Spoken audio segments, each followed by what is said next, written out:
Nam, asante Caro. Nilikuambia kwamba Tottenham, hasa mashabiki wa Tottenham hapa barani Afrika, lakini kule barani Ulaya wana wasiwasi kwelikweli, kwa sababu timu yao ipo katika mkiani kule, katika zile timu 4 za mwisho ambazo zinapambana kutoshuka daraja, zinaendelea kuchuana, na hii ni mara baada ya weekend Tottenham Hotspur kupoteza kwa goli 3-0 kutoka kwa Nottingham Forest, jambo ambalo limeendelea kumweka kocha wa zamani wa Juventus Tudor katika kukalia kutikavu, kwa sababu yeye alichukua mikoba ya Thomas Frank ambaye alifukuzwa baada ya Tottenham kutokufanya vizuri. Kwa hivyo mara baada ya mapumziko ya mechi za kimataifa, ligi itakaporejea, kuna uwezekano mkubwa wa kujua hatma ya Tottenham Hotspurs kwa mashabiki wengi wa soka hapa Afrika, kwa sababu ni miongoni mwa timu ambayo imekaa katika ligi kuu ya pale nchini Uingereza kwa muda mrefu zaidi, lakini msimu huu kidogo mambo yanaonekana si hali.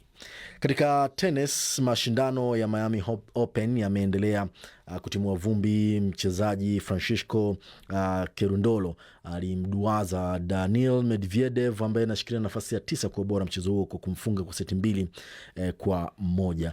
Frances Tiafoe yeye alimfunga Jakub Mensik kwa seti 2-1, wakati Jannik Sinner akimfunga Corentin Moutet wa Ufaransa kwa seti 2-0. Kwa upande wa wanawake, Ariana Sabalenka alimfunga Zheng Qin kwa seti 2-0, wakati Elena Rybakina alimfunga Talia Gibson kwa seti 2-0, na Jessica Pegula alimfunga Jacqueline Christian wa Romania kwa seti 2-0.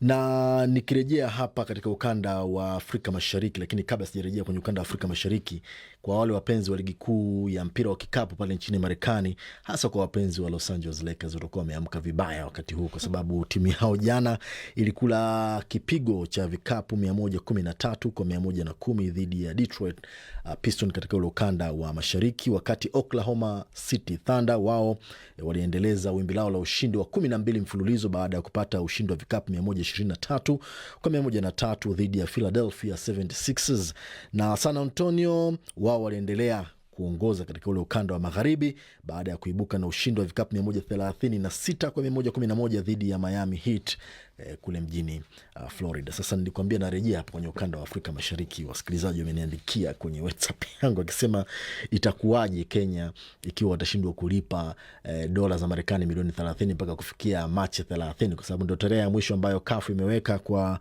nchi wenyeji Kenya, Tanzania pamoja na Uganda kuwa wamelipa fedha za kukubali kuandaa mashindano makubwa zaidi ya hapa barani Afrika. Na katibu mkuu kwenye Wizara ya Michezo hapa nchini Kenya, Elia Mwangi, ameviambia vyombo vya habari kwamba pamoja na kwamba mbakiwa na muda mchache mpaka kufikia tarehe 30 ya mwezi huu, lakini wana imani kubwa kwamba watafanikisha kulipa kiasi hicho cha pesa, na pengine Kenya itakuwa mwenyeji mwaka 2027. Hata mimi sikuwa naamini ati pesa imekosekana. Ni watu tu wanafanya mchezo kidogo. Asante sana. Shukran.